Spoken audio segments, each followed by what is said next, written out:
नमस्कार, न्यूज़ 24 के Rajasthan digital channel पर आपका स्वागत है। मैं हूं श्रीवत्सन। आपको दिखाऊंगा राजस्थान की आज की टॉप 5 खबरें और एक खबर के बारे में विस्तार से आपको समझाने की कोशिश करूंगा कि यह खबर आपके लिए क्यों जानना जरूरी है। शुरुआत करते हैं राजस्थान के राज्यपाल कलराज मिश्र से, जिन्होंने कि आज स्वच्छता अभियान की शुरुआत की। दरअसल कलराज मिश्र इन दिनों ग्रीष्मकालीन अवकाश पर माउंट आबू के दौरे पर हैं। हर साल उनका ग्रीष्मकालीन अवकाश वहीं पर होता है। ऐसे में उन्होंने आज राम जानकी उद्यान में जाकर स्वच्छता अभियान की शुरुआत की और इस दौरान उन्होंने अपने हाथों से झाड़ू भी अधिकारियों के साथ मिलकर लगाया। साथ ही लोगों से भी अपील की कि वे अपने आसपास के क्षेत्रों में साफ सफाई रखें, पौधारोपण करें। दूसरी खबर अशोक गहलोत से है, जो कि इन दिनों पूरी तरह एक्शन मोड में नजर आ रहे हैं। अशोक गहलोत आज इंग्लिश मीडियम स्कूल का दौरा करने गए और इस दौरे के दौरान उन्होंने बता दिया कि उनकी सरकार ने Mahatma Gandhi English medium school क्यों खोला है और किस तरह सरकारी स्कूलों में पढ़ने वाले बच्चों को इस इंग्लिश मीडियम स्कूल का फायदा होने लगा है और किस तरह से आज के बच्चे सरकारी स्कूल में पढ़कर भी अंग्रेजी में जोरदार तरीके से बोल पा रहे हैं। तीसरी खबर दिल्ली में हुए पहलवानों के आंदोलन से जुड़ी हुई है। कोटा के चंबल नदी के तट पर आज कई लोगों ने जल सत्याग्रह किया इन पहलवानों के समर्थन में। इन महिला पहलवानों के लिए इन लोगों ने इंसाफ की मांग की और कहा कि केंद्र को जल्दी से जल्दी इस मामले के दोषी आरोपी पर सख्त से सख्त कार्रवाई करनी चाहिए। चौथी खबर राजस्थान की प्रवर्तन निदेशालय यानी कि ईडी की रेड से जुड़ी हुई है। ईडी ने कल राजस्थान में 6 जिलों में 28 ठिकानों पर एक साथ दबिश दी थी। सरकारी शिक्षक भर्ती घोटाले मामले में यह पूरी रेड की कार्रवाई जारी है। आरोप है कि कई लोगों ने करोड़ों रुपए का लेन देन करके पर्चे लीक किए थे, युवाओं के भविष्य के साथ खिलवाड़ किया था और उसी के चलते ईडी ने अपनी छापेमारी की है। कार्रवाई आज दूसरे दिन भी जारी रखी है।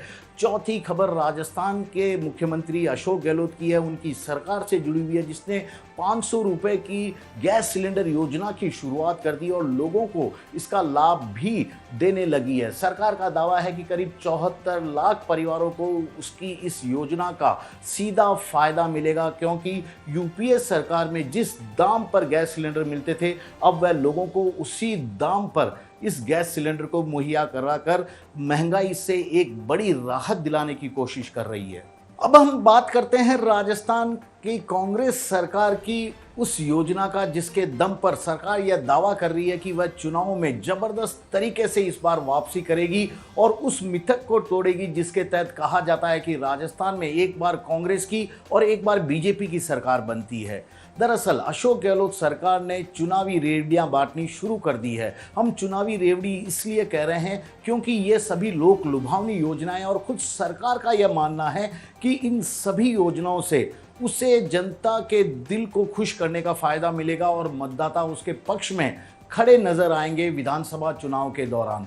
हालांकि यह बात अलग है कि अशोक गहलोत सरकार की कोशिश पहले भी इसी तरह से थी। जब वह साल 2013 में सत्ता में थी, उस वक्त अशोक गहलोत ने बतौर मुख्यमंत्री निशुल्क दवा वितरण योजना की शुरुआत की थी, जिसके तहत हर तरह की बीमारी का दवाई सरकारी अस्पतालों में निशुल्क मरीजों को दिया जाने लगा, चाहे वह कितनी भी महंगी क्यों ना हो। लेकिन उस योजना का सरकार को कोई बड़ा फायदा नहीं मिला। लेकिन इस बार सरकार ने न केवल कई सारी लोक लुभावनी योजनाएं बनानी शुरू कर दी है, बल्कि उन्हें सही तरीके से अमली जामा पहनाया जा रहा है नहीं, उन योजनाओं का सही लाभ आम जनता तक पहुंच पा रहा है या नहीं, इसकी खुद मुख्यमंत्री अशोक गहलोत मॉनिटरिंग कर रहे हैं। हफ्ते में कम से कम वे 5 दिन राजस्थान के अलग अलग जिलों का दौरा कर रहे हैं। वहां पर महंगाई राहत कैंप में वे शामिल हो रहे हैं, लोगों से बातचीत कर रहे हैं, उन लाभार्थियों के विचारों को जानने की कोशिश कर रहे हैं कि किस तरह से इन सरकारी योजनाओं से उनके जिंदगी में बदलाव आया। और इसी को लेकर अशोक गहलोत लगातार हर जगह यह दावा करते नजर आ रहे हैं कि महंगाई से राहत देने में उनकी सरकार ने जो जो योजनाएं बनाई थी वह काफ़ी कारगर साबित होती नज़र आ रही है और इस बार उनकी सरकार रिपीट होगी, ऐसा जनता ने मन भी बना लिया है। इसे विपक्ष चुनावी रेवड़ी से ज़्यादा कुछ नहीं मान रहा। उसका यह कहना है कि यह टोकन योजनाएं हैं, मसलन 4-5 महीने तक ही यह योजना चलेगी, जब तक कि चुनाव की अधिसूचना जारी नहीं हो जाती। उसके बाद सरकार के पास इन योजनाओं को आगे बढ़ाने के लिए पैसा तक नहीं है। और वैसे भी अशोक गहलोत सरकार के खिलाफ विपक्ष इस बात को लेकर खासा नाराज है कि साल 2018 में सत्ता में आने के साथ ही कांग्रेस ने 10 दिन के भीतर किसानों का संपूर्ण कर्ज माफ करने का ऐलान किया था। हालांकि अशोक गहलोत सरकार ने सत्ता में आते ही अपनी पहली कैबिनेट मीटिंग में किसानों के सहकारी बैंक के कर्जे तो माफ़ करने का ऐलान कर दिया, लेकिन अब भी कई सारे बड़े बैंक ऐसे हैं, नेशनलाइज बैंक हैं, जिनके कर्जे को माफ़ नहीं किया जा सका। और इसी बीच में एक ऐसी खबर आई जो अशोक गहलोत सरकार के लिए सबसे ज़्यादा परेशान भी करने वाली है इस चुनावी साल में। खबर इस बात को लेकर थी कि करीब 19,000 किसानों के कर्ज नहीं चुका पाने के कारण बैंकों ने उनकी जमीन को कुर्क कर लिया है। इसे लेकर राजनीतिक आरोप प्रत्यारोप भी शुरू हो गए हैं और अशोक गहलोत सरकार अब इस पूरे मामले पर डैमेज कंट्रोल में जुटी हुई है कि किस तरह से लोगों को समझाए, किसानों को समझाने की कोशिश करे कि सरकार उनके साथ खड़ी है। दरअसल मुख्यमंत्री बार बार यही कह रहे हैं, उनकी सरकार ने किसानों के लिए 2000 यूनिट निःशुल्क बिजली का ऐलान किया है। इसके अलावा किसानों के सहकारी बैंकों के कर्जे माफ़ किए हैं, फसलों के ऋण भी दे रही है। साथ ही जब फसल खराबा होता है ओलावृष्टि और अतिवृष्टि के चलते, उस वक्त भी मुआवजा देने में उनकी सरकार कहीं भी पीछे नहीं है। अशोक गहलोत की माने तो वे बार बार यही बात लोगों से कहते नज़र आ रहे हैं कि बात चाहे 500 रुपये में सिलेंडर देने की हो, सब्सिडाइज दर पर सिलेंडर देने की बात हो, या कि शहरी और ग्रामीण क्षेत्रों में 220 दिन का युवाओं को रोजगार देने की बात हो, या फिर 100 यूनिट तक निःशुल्क घरेलू बिजली देने की बात हो। इन तमाम योजनाओं के जरिए वह लोगों को लुभाने की कोशिश कर रही है, राहत देने की कोशिश कर रही है। इसके अलावा सरकार को लगता है कि ओल्ड पेंशन स्कीम की योजना उसके लिए सबसे बड़ा हथियार साबित होगी इन चुनावों में, क्योंकि 10 लाख सरकारी कर्मचारी ओल्ड पेंशन स्कीम का फ़ायदा उठाएंगे। और यदि कांग्रेस पार्टी की यदि बात पर भरोसा करें तो एक परिवार से 3 से 4 वोटों का फ़ायदा इन सरकारी कर्मचारियों के घर और परिवार के लोगों का अशोक गहलोत सरकार या कांग्रेस के पक्ष में खड़ा होता नजर आएगा। इसी को लेकर वे बार बार प्रचार करते नजर आ रहे हैं। साथ ही इस बात की चेतावनी भी दे रहे हैं कि यदि राजस्थान में बीजेपी की सरकार बनती है तो तमाम तरह की इन योजनाओं को वह वापस ले लेगी, ओल्ड पेंशन स्कीम को लागू तक नहीं होने देगी, क्योंकि बीजेपी के कई बड़े केंद्रीय नेता इस बात को बार बार कह चुके हैं। और इसी बात को लोगों को समझाने की, मतदाताओं को समझाने की कांग्रेस पार्टी और अशोक गहलोत पूरी कोशिश अपनी ओर से करते नजर आ रहे हैं। हालांकि सरकार की ओर से आने वाले दिनों में 3 साल के इंटरनेट फ्री के साथ एक स्मार्टफोन भी 1.25 करोड़ से भी ज़्यादा महिलाओं को दिए जाने की योजना है। 40-40 हज़ार के लॉट में यह स्मार्टफोन महिलाओं को दिया जाएगा। इन स्मार्टफोन के जरिए महिलाएं इंटरनेट जो सरकार उन्हें 3 साल तक दे रही है, लगातार वे सरकार से जुड़ी योजनाओं के बारे में अच्छी तरह से जान सकती है। योजनाओं के लिए अप्लाई भी इसी स्मार्टफोन के जरिए कर सकती है। इसके अलावा कांग्रेस सरकार की ओर से अन्नपूर्णा फूड पैकेट योजना भी बनाई गई है।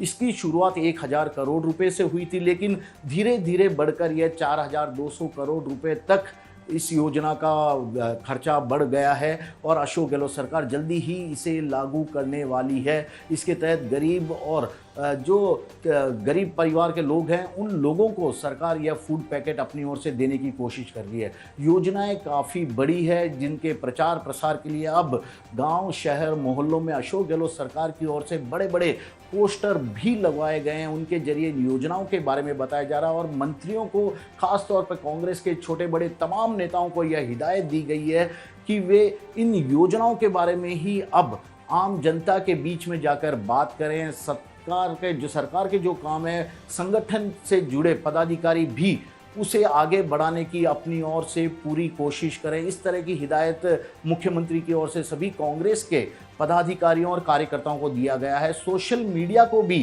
कांग्रेस के इस बात को लेकर एक्टिव किया गया है कि वे सरकार की सभी योजनाओं को लोगों तक पहुंचाने में बड़ी भूमिका अदा करना शुरू कर दें, क्योंकि आरोप प्रत्यारोप तो चुनावी साल में होते रहेंगे, लेकिन लोगों तक सरकार की बात, सरकार की योजना पहुंचना जरूरी है और इसे ही लेकर कांग्रेस ने अपना बड़ा प्लान तैयार कर रखा है।